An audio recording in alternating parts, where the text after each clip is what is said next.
Hello everyone, I am here to continue reading our story, James and the Giant Peach, and we are on chapter 6. Sponge, Sponge, come here at once and look at this. At what? It's a peach, Aunt Spiker was shouting. A what? A peach, right there on the highest branch. Can't you see it? I think you must be mistaken, my dear Spiker. That miserable tree's never had any peaches on it. There's one on it now, Sponge. You look for yourself. You're teasing me, Spiker. You're making my mouth water on purpose when there's nothing to put into it. Why, that tree's never had a blossom on it, let alone a peach. Right up there, on the highest branch, you say? I can't see a thing. Very funny. Ha, ha. Good gracious me. Well, I'll be blowed. There really is a peach up there. A nice big one, too, Aunt Spiker said. A beauty, Aunt Sponge cried out. At this point, James slowly put down his chopper and turned and looked across at the two women who were standing underneath the peach tree. Something is about to happen, he told himself. Something peculiar is about to happen any moment. He hadn't the faintest idea what it might be, but he could feel it in his bones that something was going to happen soon. He could feel it in the air around him, in the sudden stillness that had fallen upon the garden. James tiptoed a little closer to the tree. The ants were not talking now. They were just standing there, staring at the peach. There was not a sound anywhere, not even a breath of wind, and overhead the sun blazed down upon them out of the deep blue sky. It looks ripe to me, Aunt Spiker said, breaking the silence. Then why don't we eat it? Aunt Sponge suggested, licking her thick lips. We can have half each. Hey you, James, come over here at once and climb this tree. James came running over. I want you to pick that peach up there on the highest branch, Aunt Sponge went on. Can you see it? Yes, Auntie Sponge, I can see it. And don't you dare to eat any of it yourself. Your Aunt Spiker and I are going to have it between us right here and now, half each. Get on with you. Up you go. James crossed over the tree trunk. Stop! Aunt Spiker said quickly. Hold everything. She was staring up at the branch with her mouth wide open and her eyes bulging as though she had seen a ghost. Look, she said. Look, Sponge, look. What's the matter with you? Aunt Sponge demanded. It's growing, Aunt Spiker cried. It's getting bigger and bigger. What is? The peach, of course. You're joking. Well, look for yourself. But my dear Spiker, that's perfectly ridiculous. That's impossible. That's. Now wait just a minute. No, that can't be right. No, yes, great Scott, the thing really is growing. It's nearly twice as big already, Aunt Spiker shouted. It can't be true. It is true. It must be a miracle. Watch it. Watch it. I am watching it. Great heavens alive, Aunt Spiker yelled. I can actually see the thing bulging and swelling before my very eyes. Chapter 7. The two women and the small boy stood absolutely still on the grass underneath the tree, gazing up at this extraordinary fruit. James's little face was glowing with excitement. His eyes were as big and bright as two stars. He could see the peach swelling larger and larger, as clearly as if it were a balloon being blown up. In half a minute, it was the size of a melon. In another half a minute, it was twice as big again. Just look at it growing, Aunt Spiker cried. Will it ever stop? Aunt Sponge shouted, waving her fat arms and starting to dance around in circles. And now it was as big as it looked, an enormous butter-colored pumpkin dangling from the top of the tree. Get away from that tree trunk, you stupid boy, Aunt Spiker yelled. The slightest shake and I'm sure it'll fall off. It must weigh 20 or 30 pounds at least. The branch that the peach was growing upon was beginning to bend over further and further because of the weight. Stand back, Aunt Sponge shouted. It's coming down. The branch is going to break. But the branch didn't break. It simply bent over more and more as the peach got heavier and heavier. And still it went on growing.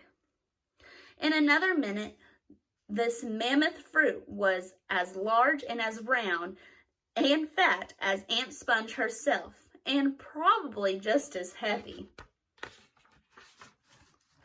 It has to stop now, Aunt Spiker yelled. It can't go on forever, but it didn't stop. Soon it was the size of a small car and reached halfway to the ground.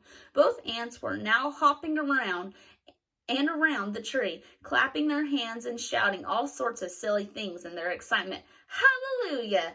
Aunt Spiker shouted. What a peach! What a peach! Terrifico! Aunt Sponge cried out. Magnifico! Splendifico! And what a meal!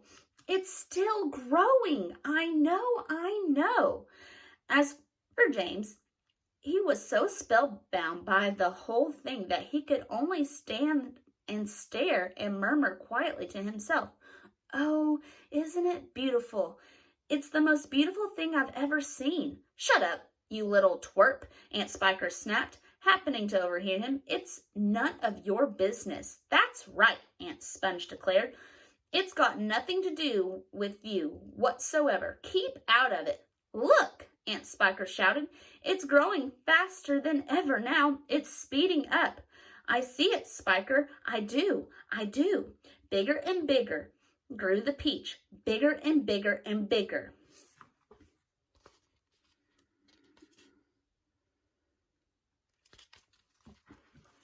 Then, at last, when it had become nearly as tall as the tree that it was growing on, as tall and wide, in fact, as a small house, the bottom part of it gently touched the ground, and there it rested. It can't fall off now, Aunt Sponge shouted. It stopped growing, Aunt Spiker cried. No, it hasn't. Yes, it has. It's slowing down, Spiker. It's slowing down, but it hasn't stopped yet. You watch it. There was a pause. It has now. I believe you're right. Do you think it's safe to touch it? I don't know. We better be careful. Aunt Sponge and Aunt Spiker began walking slowly around the peach, inspecting it very cautiously from all sides.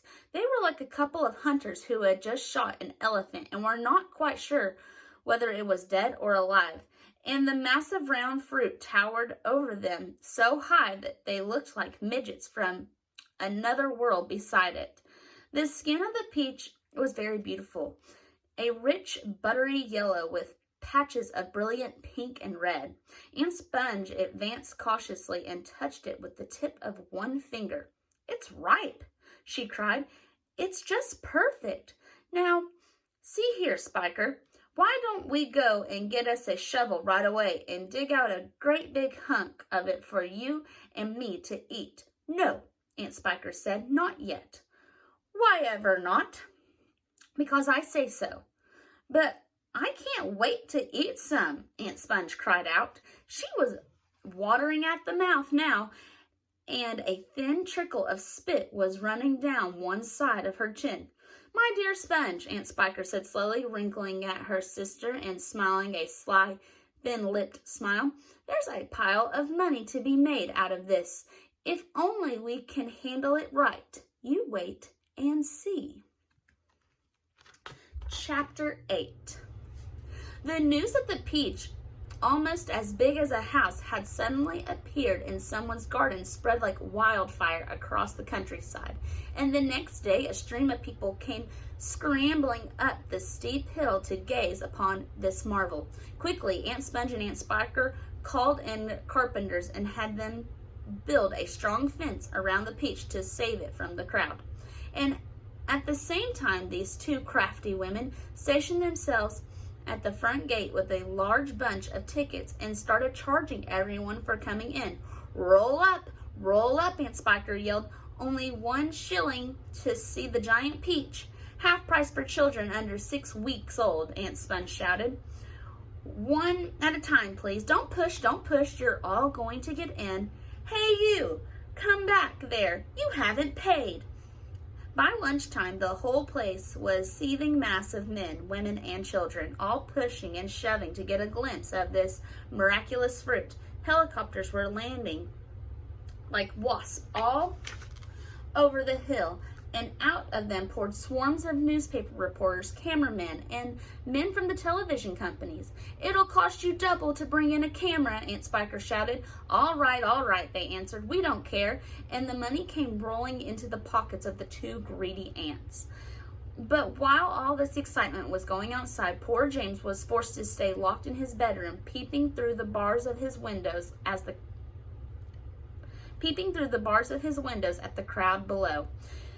The disgusting little brute will only get in everyone's way if we let him wander about, Aunt Spiker had said nearly that morning. Oh, please, he had begged. I haven't met any other children for years and years, and there's going to be lots of them down there for me to play with, and perhaps I could help you with the tickets.